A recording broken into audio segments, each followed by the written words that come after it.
What's going on, everybody? Welcome back to the channel. Dan Becker here. Some camping advice gets repeated so often that people just assume that it's true. Like, it sounds smart. It sounds responsible. It sounds like something an experienced outdoorsman would say while they're sort of staring off into the fire and nodding slowly and stroking their white, long, wise beard.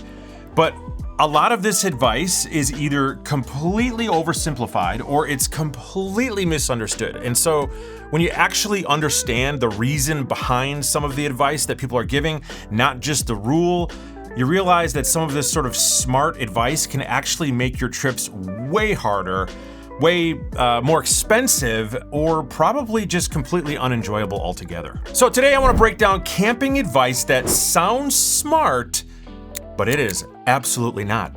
And we're sort of gonna nerd out a bit on what's actually going on. So let's get started with one that gets repeated constantly. Okay, this one does get repeated constantly, but not by people who are hardcore campers and backpackers. This one gets repeated almost in your mind as you're starting out. Pack your fears.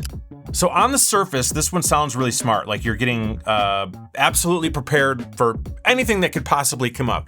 But typically, people are really, really bad at evaluating risk outside of their normal environment. Our brains tend to exaggerate danger. So like, all of a sudden you're finally out there and then you're completely worried about hypothermia, you're worried about bears, you're worried about dehydration, you're worried about getting lost, you're worried about laying in your tent and lightning striking it, and then you pack for all of it. But here's the problem. A heavy pack will increase fatigue. It makes you exhausted. It affects your hike and your decision making.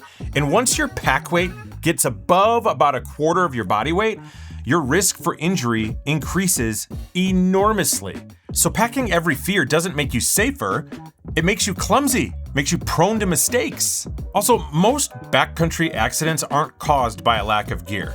Backcountry accidents are mostly caused by falls, navigation errors, poor judgment, and probably exhaustion. So preparation is good, but hauling a backpack full of anxiety, that is not. You need ultralight gear to enjoy backpacking. This one has absolutely convinced an entire generation of people that they are not allowed to go outside until they spend thousands of dollars. I am 100% convinced of that. Yes, lighter gear does reduce energy, okay? That part is totally true, but it isn't as dramatic as people think. Dropping a pack from heavy to moderate weight does make a huge difference, but shaving tiny amounts of already light gear barely changes how your body even feels. I remember when somebody stuck a rock in my backpack and thought it was funny, and then I hiked about 2 or 3 miles, and honestly, I couldn't tell the difference. They couldn't understand why it wasn't affecting me. It's because I didn't really notice the difference between about 3 or 4 pounds. People still want to feel comfortable. If you don't get good sleep, your next day's hike is gonna be absolutely miserable. A slightly heavier but more comfortable sleeping setup can make a trip feel a whole lot easier than the ultralight one that leaves you exhausted. And then there's also like the psychological component to all of this. When people feel uncomfortable, they think that the distance that they're hiking is actually longer than it is. They think that the hill that's coming up is way steeper than it actually is. And then that adds stress. And then your brain literally makes the trip feel 10 times harder than it actually is. So lighter gear is helpful, but comfort and experience matter just as much, if not a whole lot more. Bring extra clothes just in case. Sometimes people treat camping like they're packing for a week-long vacation.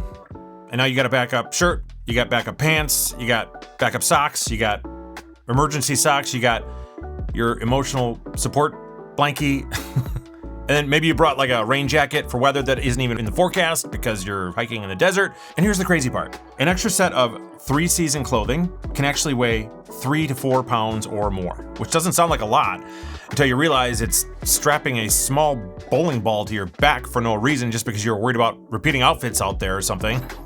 Nobody cares. Nobody cares what you're wearing, I swear. Do you know what I do? It's gonna sound super gross. As a matter of fact, it actually is super gross. It's ridiculously gross. I wear the same stuff over and over because layering and managing moisture matters way more than having a fashion rotation out in the woods. And the extra weight just makes you feel hotter, makes you feel sweatier, makes you more tired. which ironically is the exact problem those extra clothes were supposed to solve, am I right? So the smarter move is to bring a small amount of intentional clothing that actually works together, like a layering system. Because camping isn't about having options, it's about having the right stuff and not hauling out a portable closet into the mountain for no reason. You need a giant survival kit. Okay, obviously this one makes people feel very prepared, okay? Like they could survive some sort of a zombie apocalypse or something. But your knowledge and your decision-making matter way more than the size of your survival kit.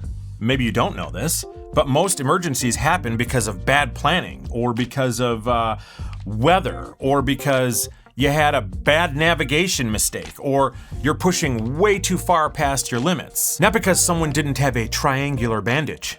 I actually had to look that one up, and I probably would have no idea how to use it, even after learning about it.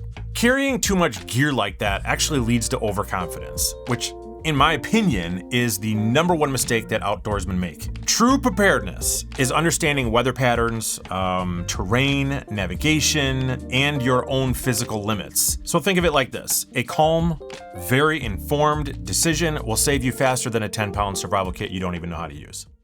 Wear boots, not trail runners. This advice, I'm pretty sure, comes from a time when backpacks were way heavier, when gear was way bigger, when guys were carrying like 60, 70, 80-pound packs. This is when your grandpa used to go camping and backpacking. And the trails were way rougher, and footwear technology was not what it is now. I mean, it sort of makes sense.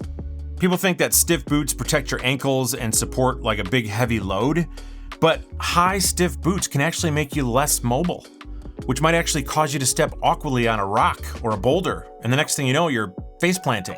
So most people out there, you're probably wearing these right now, are wearing just regular shoes, sneakers, trail runners, even around your house, in your daily life, and you don't have any ankle problems. Trail runners give most people what they're already used to out there. It gives them a better feel of the ground, and you'll be less tired because you didn't choose a heavy boot. Okay, if you absolutely need the ankle support because like in your daily life you mainly wear boots, then you could be making the right choice wearing boots out in the backcountry. But like most camping advice, the right answer is it's sort of, it just depends. Okay, let's just leave it right here. The outdoors is not one size fits all. The outdoors is a lot simpler than the internet makes it actually sound. You do not need the perfect gear. You don't need perfect knowledge, and you definitely don't need to turn a relaxing trip into a tactical operation. Sometimes the smartest thing you can do is ignore advice that sounds impressive and just go outside. You might learn a few things on your own. Also, if you missed it, last week's video, we launched a second channel called Dan Becker Podcast. So if you're here for the Survivor podcasts, that's where they will live from now on. And we made that decision to separate the camping and backpacking from these podcasts because they are now two completely different audiences for the most part. So do me a favor, subscribe to it. The link is in the description and it's also right on the screen, right here. Go ahead and click on it.